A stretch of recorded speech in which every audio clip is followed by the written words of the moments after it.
Judging by the way he stepped out of the black McLaren like it was just another Tuesday, Blake Kessler figured the man had definitely walked into the wrong place for lunch. It wasn't every day a guy in a sharp navy suit tailored to perfection with cufflinks that probably cost more than her monthly rent walked into a sleepy little corner cafe called Frankie's. Most customers were locals grabbing slices to go, not billionaires who looked like they belonged on the cover of GQ. She barely glanced up from wiping the counter when the bell above the door chimed. "Welcome to Frankie's," she said, brushing a strand of hair out of her eyes. "Take a seat wherever. Menus are on the table." But he didn't sit. He walked straight to the counter where she stood, scanning the chalkboard menu like he was trying to read a foreign language. "Do you have pizza?" he asked, voice low, smooth and confused. Blake arched a brow. "You're literally standing under a sign that says, 'Best Pizza in Brooklyn.' So yeah, shockingly we do." A pause. Then he laughed. A real one. And it was deep, warm, and way too nice for a man who looked like he never laughed at all. "I'll take whatever your favorite is," he said. "Surprise me." She narrowed her eyes. "You sure? My favorite has jalapenos. Most people cry. I don't cry. Ever. Only when my private chef burns the truffle oil." Blake snorted and turned to punch the order into the ancient register. "You're not from around here, are you?" "I'm from Manhattan," he said, as if that meant he was from another planet. She gave him a look. "Explains the shoes." He glanced down. "What's wrong with my shoes? They look like they've never touched a sidewalk." He grinned again. "You always this honest with customers?" "Only the ones who clearly wandered in by mistake. Maybe I was meant to." She paused slightly, then shook her head and grabbed a fountain soda cup. "Drinks on the house, Manhattan. Name's Jaxon, actually. Jaxon Darden." She froze for a second. That name, it sounded vaguely familiar. Then again, she didn't spend much time keeping up with rich people. Probably just another hedge fund guy with a god complex. "Cool. I'm Blake. No last name." "Like Beyoncé." His eyes lit with amusement as he took the cup from her fingers, letting his hand brush hers for just a second longer than necessary. "Nice to meet you, Blake, like Beyoncé." She rolled her eyes and disappeared into the kitchen. Outside, the city moved on like it always did. But inside Frankie's, something shifted. Jaxon took a seat at a table near the window. He loosened his tie, looked around, then pulled out his phone only to put it back in his pocket after a second. Something about this place told him to stay present. 10 minutes later, Blake returned with a steaming personal pizza, bubbling with cheese and peppered with jalapenos. She placed it in front of him with a simple, "Good luck." He took a bite, chewed, swallowed, then coughed, loudly. "Oh my God," he gasped. "Are these weaponized?" Blake burst out laughing. "Told you. Most people don't make it past the first slice." "I'm not most people." But he reached for the soda like it was life or death. She leaned against the counter, arms crossed, watching him. "So why are you really here, Jaxon Darden from Manhattan?" "Because guys like you don't just show up in pizza joints in Brooklyn. Not unless you're lost. Or hiding." His smile faded, just a little. "Maybe both," he said. That surprised her. He didn't elaborate and she didn't push. But something in the way he looked at her like he hadn't had a real conversation in a while made her soften. "Well," she said, "if you're hiding, this is a terrible spot. Our delivery guy sings Bohemian Rhapsody at full volume. Neighbors complain." Jaxon laughed again, and this time it reached his eyes. For the next hour, he didn't glance at his phone once. He stayed, sipping soda and attempting to conquer the jalapenos while Blake wiped tables and cracked jokes with the regulars. He watched her with subtle curiosity, how she moved, how she spoke, how she seemed completely unbothered by who he was. He couldn't remember the last time someone had looked at him like that. Like he was just a guy. Not a billionaire. Not a CEO. Not Jaxon Darden of Darden Global. Just a man ordering pizza. As the lunch rush died down, Blake brought him a refill and leaned on the counter. "So, You gonna survive? He nodded, licking his lips. Barely. But I think I'll need to come back. You know, to build up my tolerance. Right, she said, trying not to smile. For the jalapenos. For the company, he said quietly. She blinked. For a second, she didn't know what to say. Then someone yelled her name from the back. I gotta go restock napkins, she said quickly, stepping away. He watched her disappear behind the swinging kitchen door. When he stood to leave a few minutes later, he pulled out a black card and placed it on the counter. She came back just in time to see it. Nope, she said, shoving it back toward him. Cash only.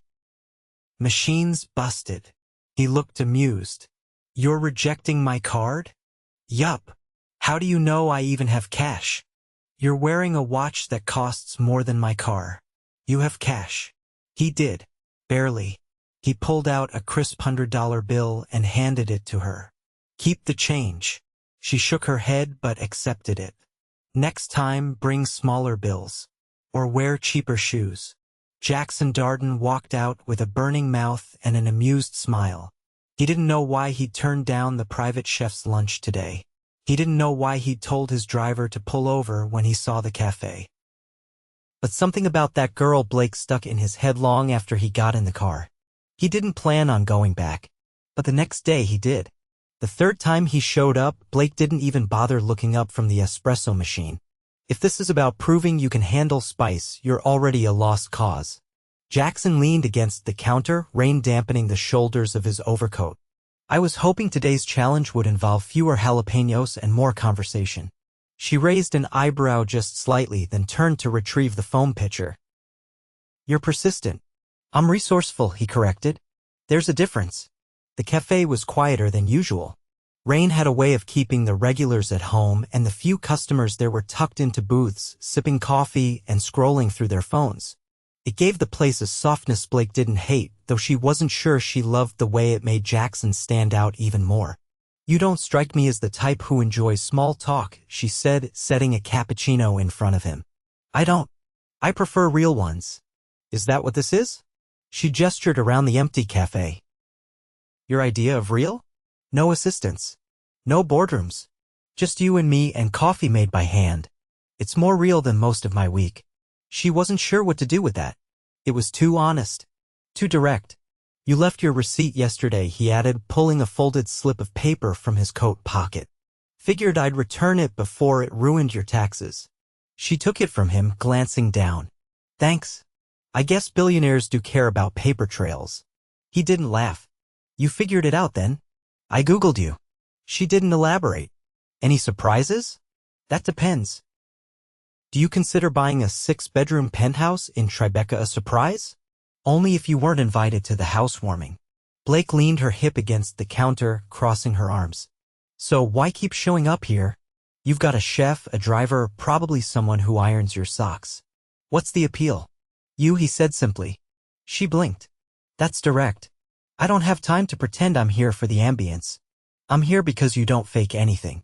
And because you didn't ask me what I do until the third visit. I still haven't, she pointed out. His eyes didn't waver. You're not impressed. Should I be? Most people are. Maybe I'm not most people. I know. Something about the way he said it made her stomach tighten. Not in fear. In that strange, disarming way that happens when someone sees more than they should. She busied herself with wiping down the counter.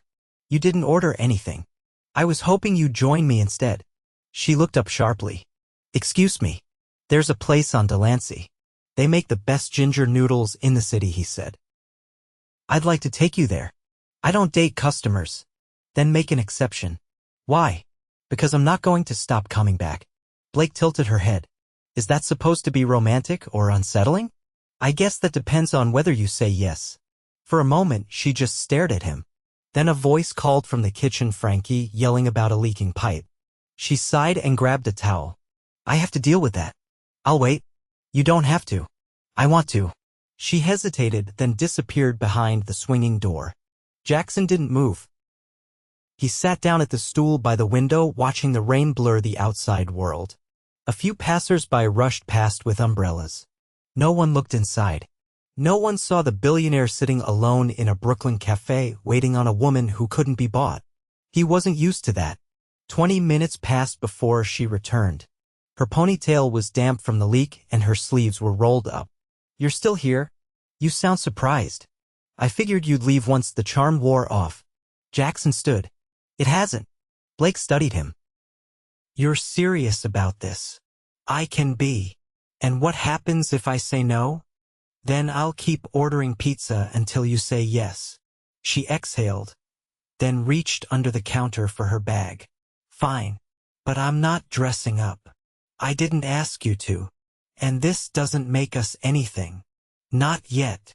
He opened the door for her, and she stepped out into the street. The rain had stopped. The sidewalk glistened, reflecting the city's lights.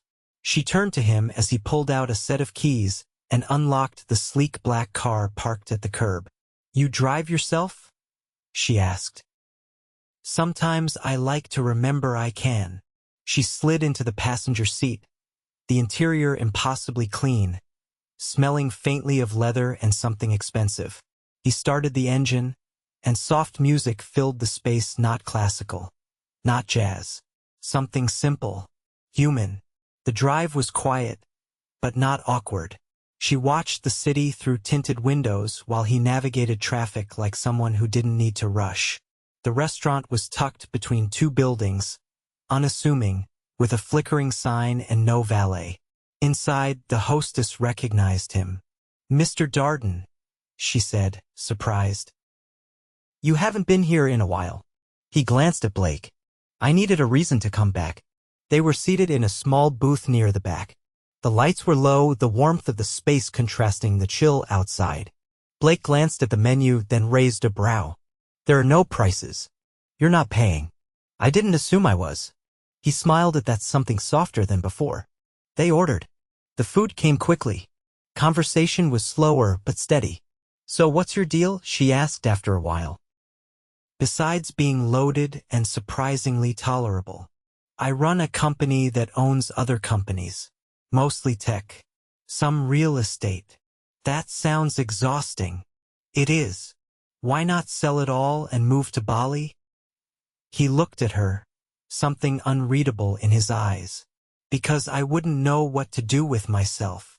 She toyed with her chopsticks. "You ever think about quitting?" "Every morning. But you don't." "Because I don't know what I'm running toward yet." She met his gaze. "Maybe you should figure that out." "Maybe I just did." She looked away, unsure how to respond. He didn't push.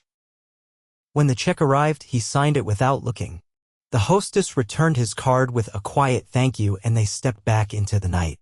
Outside, the air had turned crisp. Blake glanced at him as they reached the car. "You're not what I expected," she admitted. "What did you expect?" "Someone bored. Detached. Kind of cold. And instead, someone who remembers the taste of jalapenos." He laughed, and this time it wasn't surprised or amused. It was warm. Content. "I'd like to see you again," he said. She didn't answer right away. "Then, I'll think about it." He nodded, unlocking the door for her. "That's all I ask." As the car pulled away from the curb, she watched it disappear into the city. For the first time in a long time, she felt something stir beneath the layers she'd built to keep things simple. She didn't know where this was going, but she wasn't ready to walk away from it either. The first time Jaxon came to Frankie's and didn't order anything, Blake knew something was wrong. He stood just inside the door, rainwater clinging to his coat, his jaw tight in a way she hadn't seen before. He wasn't looking around like he usually did, taking in the chipped brick walls or the old jukebox in the corner. His eyes were already fixed on her. "You okay?" she asked as she wiped her hands on a towel. "I need to talk to you." She stepped out from behind the counter. "Did something happen?" He hesitated. "My father died last night." The words hit her like cold wind. Not because she knew him, she didn't, but because of the way Jaxon said it. No drama. No self-pity. Just a quiet finality that didn't belong to someone used to having control. "Do you want to sit down?" He nodded and she led him to the booth near the window, the same one he always gravitated toward. She slid across from him, hands folded on the table. "I didn't even like him," he said after a moment, "but I thought I'd feel something." She didn't ask for details. He didn't need prompting. "He built everything I have. The company, The money. The expectations. And I've spent my whole life trying to prove I could do it better. Without becoming him. Blake listened, her face unreadable. He always said emotion was a liability, Jaxon continued. That caring made you weak. So I stopped showing it. Even when it hurt. Even when I wanted to scream. She finally spoke. You're allowed to feel whatever this is. Grief doesn't follow rules. I don't think I'm grieving him, he admitted. I think I'm grieving who I thought he might have been. Blake reached for the edge of the table. Do you want to be alone? No, he said quickly. I came here because I didn't want to be alone. She nodded once, then stood and walked to the counter. A minute later, she returned with 2 mugs of black coffee and set one in front of him. No words. Just presence. Jaxon wrapped his hands around the mug and stared into it. I haven't told anyone else yet, he said. Why me? He looked up. Because you don't expect anything from me. Blake leaned back, resting her arm along the back of the booth. You know that's not entirely true. His brow lifted. I expect you to do the dishes if you ever step behind my counter again. A beat passed. Then finally he smiled. But it didn't last. There's a memorial tomorrow, he said. The media's already circling. I'm expected to give a speech. Shake hands. Pretend we were close. Will you? I don't know. He swallowed hard. But I do know I don't want to go alone. Blake blinked. You're asking me to come with you? I'm asking you to be there. As yourself. Not as a symbol or a +1 for the press. He hesitated. I just need someone real next to me. She studied him. You understand what kind of storm that'll bring, right? The moment you show up with someone like me. Someone like you. Someone who doesn't belong at a billionaire's side in front of cameras. You belong wherever you decide to. Her throat tightened.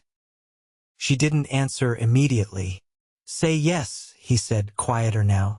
Even if it's just for a few hours. Blake looked down at her coffee, then back at him. What should I wear? The relief in his eyes was immediate, but he didn't thank her. She appreciated that. Gratitude would have made it transactional. This felt like trust. The next morning, she stood in front of the only mirror in her apartment, smoothing the front of a black dress she hadn't worn in years. It had sleeves and hit just above the knee. It was simple, but elegant in a way that didn't feel like someone else's costume. At exactly 10, a car pulled up in front of her building. The driver opened the door, and Jaxon stepped out. He wasn't in a suit. He wore a tailored black jacket and a dark scarf. His expression unreadable, but his eyes immediately finding hers. You look like yourself, he said. So do you. The ride to the memorial was quiet, but not heavy. Blake kept her hands folded in her lap, watching the city blur past. Jaxon sat beside her, his posture straight, fingers interlaced with tension. When they arrived, the press was already there, flashes going off as soon as the car door opened. He turned to her before stepping out. You don't have to say anything. Just walk beside me. Blake nodded, and together they emerged.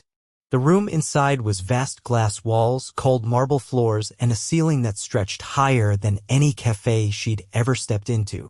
People in dark suits and designer heels moved like chess pieces, exchanging condolences like currency. But the moment Jaxon entered, everything paused. Blake kept pace beside him, resisting the urge to shrink. An older man approached, silver hair slicked back, eyes sharp as razors. Jaxon. My deepest sympathies. Thank you, Grant. Grant's eyes flicked to Blake. And this is? Jaxon didn't hesitate. Someone important to me. The words surprised her more than they should have. Grant's eyebrows arched, but he smiled politely and moved on. You didn't have to say that, she murmured. I didn't say it for them. The service began shortly after. Jaxon stood near the podium, his back straight. When his name was called, he walked forward and gripped the sides of the lectern. He didn't read from notes. My father and I didn't agree on much, he began, voice steady. But I respected what he built. I know what it cost him. And I know what it cost me. Blake's stomach twisted. I didn't come here to rewrite history. I came here to acknowledge it. And to say that I'm choosing a different path. One where people matter. Where honesty matters. Where the person you are behind closed doors isn't an apology. He stepped down to silence. And then, applause. Later, as the crowd thinned, Jaxon found her near the large floor-to-ceiling windows. You didn't have to clap, he said. I didn't. She looked at him. But I wanted to. You kept me grounded today. You kept yourself grounded. I was just ballast. He chuckled softly. I was worried I'd feel nothing. But I felt something. What was it? Relief. They left through a side entrance, avoiding the remaining cameras. The car waited a block away. As they walked, Jackson's hand brushed hers. She didn't pull away. You changed something in me, Blake. She stopped walking. Don't say that unless you mean it. I mean it. She searched his face. Whatever she saw there, whatever realness he'd given her, it was enough. Okay, she said. Then let's see what else we can change. He reached for her hand again. This time she laced her fingers through his. Close your eyes, Jaxon said as the elevator began to rise, the floor vibrating slightly beneath their feet. Blake crossed her arms. Tell me we're not doing a blindfolded trust fall in a luxury building. No falling. Just trust. Come on. She let out a breath but did as asked, standing in the middle of the elevator in jeans and a faded gray sweater, the only thing she'd agreed to wear on her day off. He had picked her up that morning with nothing more than a wear something comfortable and a mysterious gleam in his expression. The elevator stopped. A soft chime rang out. Okay, he said, stepping behind her. Now open them. Blake's eyes blinked open and her breath caught. They were standing in a light-drenched penthouse, the city spread out in a panoramic view through glass walls that disappeared into the clouds. But it wasn't the ceiling-high windows or the sleek marble floors that stunned her. It was what stood in the center of the space. A kitchen island. Identical down to the worn red stool to the one in Frankie's cafe. She turned slowly, taking in the familiar tile pattern on the backsplash. The small espresso machine. Even the chalkboard on the wall, complete with a hand-drawn slice of pepperoni pizza, and the words, "Welcome home." You replicated the counter, she said quietly. I bought the building, he said, stepping beside her. But this is the only part one cared about getting right. She turned toward him, eyes narrowed. Why? Because I want you here, he said. Not as a guest. Not as someone I visit between meetings. You're not a break from my life, Blake. You're the only part of it that feels like mine. She stared at him, her chest rising and falling. You can't just build a version of my cafe and think that proves something. I didn't do it to prove anything, he said. I did it because the first time I sat at that counter, I felt like I could exhale. You gave me that. This space, it's not a replica. It's a beginning. She stepped toward the island, her hand brushing the edge of the wood. It wasn't worn like the original. It was smooth, new, untouched. I've never been someone who fits in places like this, she murmured. You make the place fit you, he said. Not the other way around. She looked up at him. Is this where you want to live? No, he said. Not alone. Blake's pulse kicked. What are you saying? I'm saying, he said, pulling a small black box from his pocket. I've spent my life building empires and chasing approval from people who never gave a damn. But the only thing I want to build now is a future with you. Her breath hitched as he opened the box. Inside was a ring delicate, simple, and elegant, with a subtle gold band and a single diamond set in the center. Nothing flashy. Nothing gaudy, just like her. You don't have to answer right now, he said. But I needed you to know I'm not going anywhere. She took a shaky inhale, then closed the box gently and folded her hands around it. I don't need time, she said. Just don't ask me to quit the cafe. He laughed under his breath. I'd never survive without your coffee.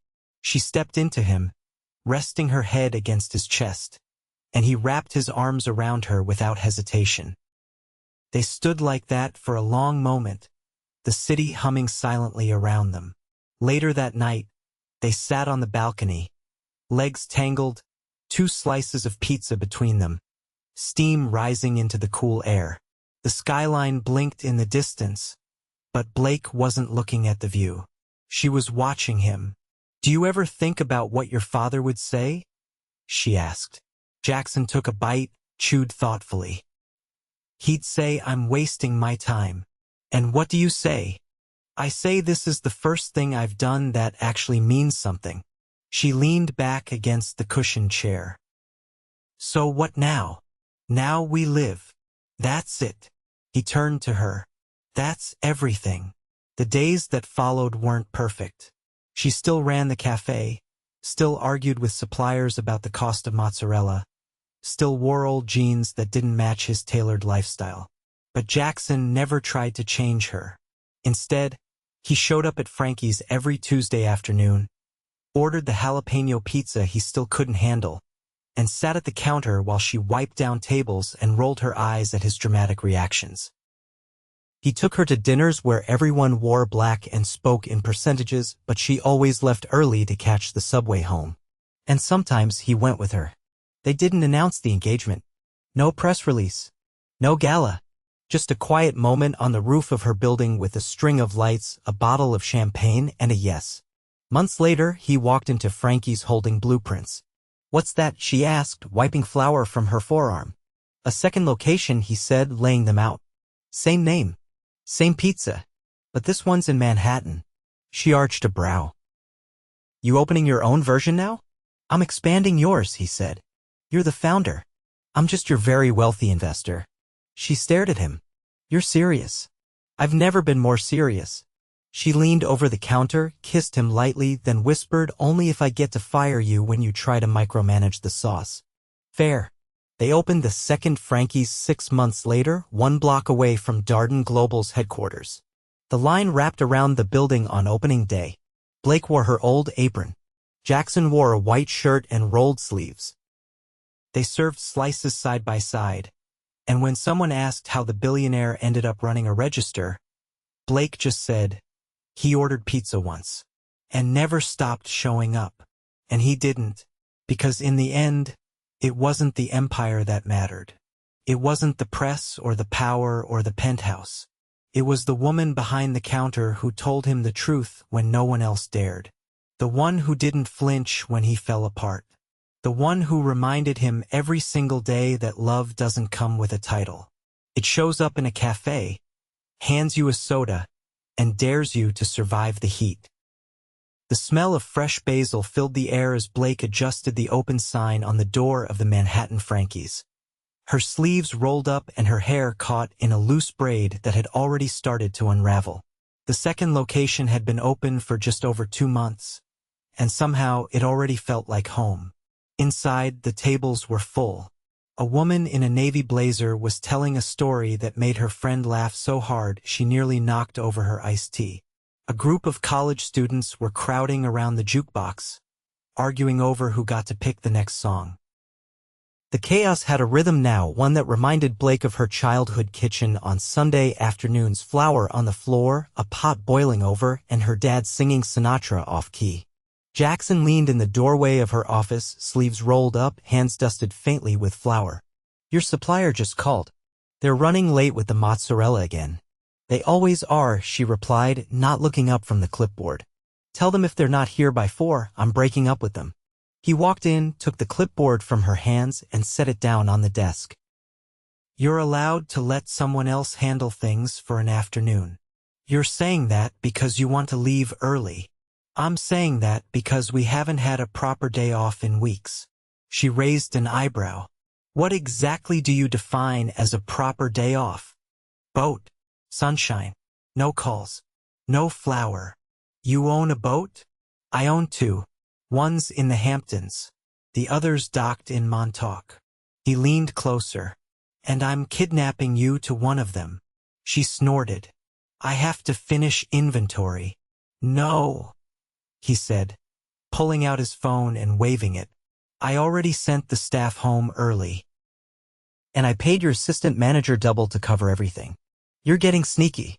I'm getting desperate. You've been living in spreadsheets and sauce for the last month." She narrowed her eyes. If this boat has white leather seats and a name like Glory Venture, I'm not going. It's called Second Slice. Her mouth opened slightly. You named a yacht after pizza? I named it after you. She didn't argue after that. 3 hours later, they were barefoot on the deck of a sleek, 30-foot yacht, the sun beginning its descent over the water.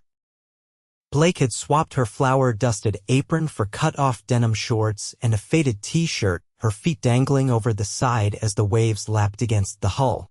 Jaxon handed her a glass of white wine and sat beside her, his legs stretched out, his sunglasses perched low on his nose. She took a sip and leaned back on her palms. You know, I never really pictured myself here. On a boat? In this life. With you. He turned to her, his voice quiet.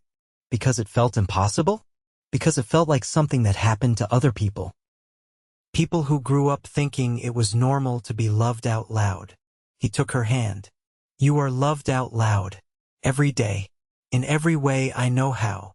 She looked at him, her eyes softening. You're really not the man I met in Frankie's. I am, he said. But I'm better now. The boat rocked gently beneath them. The sun dipped lower, streaking the sky with pink and gold. Seagulls wheeled overhead, and the air carried the scent of salt and something sweeter, like possibility. After a long silence, she asked, Do you ever miss the old way your life used to be? Not even a little. Not even the power? I still have power, he said. But now I know what to do with it. She leaned her head on his shoulder. You could have had anyone, Jaxon. I didn't want anyone. Why me? Because you made me earn it. She smiled into his shirt, her fingers tightening around his. You really think we can keep this going? The businesses, the relationship, the everything. I think we already are, he said. And when we hit a wall, we'll build a door. She laughed. That's cheesy. Fitting, considering how we met. They stayed out until the sun fully disappeared and the sky glittered with stars. They didn't talk much after that. Some things didn't need to be said. 2 weeks later, under the soft light of 100 small candles, Blake stood barefoot in the center of her original café in Brooklyn. The chairs pushed aside, the floor swept until it gleamed. Jaxon was in a dark gray shirt and no tie, his eyes locked on hers. They exchanged vows in front of 20 people, Frankie, her staff, a couple of loyal regulars, and a justice of the peace who laughed when Jaxon tried to recite Shakespeare and forgot the second half of the line. Blake's dress was simple off-white linen with lace at the sleeves. She wore no shoes. Her hair was twisted back with a pin Jaxon had given her the night before, shaped like a tiny golden pizza slice. When they kissed, someone from the back turned up the music and someone else popped a bottle of champagne that nearly hit the ceiling. They danced on the tiled floor and she whispered, "This is ridiculous." He whispered back, "So are we." Later that night, as they lay tangled in sheets in the apartment above the cafe, the one Blake had stubbornly refused to move out of, Jaxon ran his hand down her arm. You know what I realized today? What? That I never want to wake up without the smell of coffee and you yelling about deliveries. You're the one who keeps rerouting shipments through Manhattan. Because I like watching you storm down here in your robe. She shook her head into the pillow. You're impossible. He kissed her shoulder. You're my impossible. The next morning, they opened the cafe together, just like always. Only now, there were 2 rings between them, a framed photo on the wall of a boat named Second Slice, and a promise that for the first time in both of their lives, they were exactly where they were meant to be. Not in some high-rise tower. Not at a gala or a press event. But here covered in flour, arguing over cheese, and in love. For good.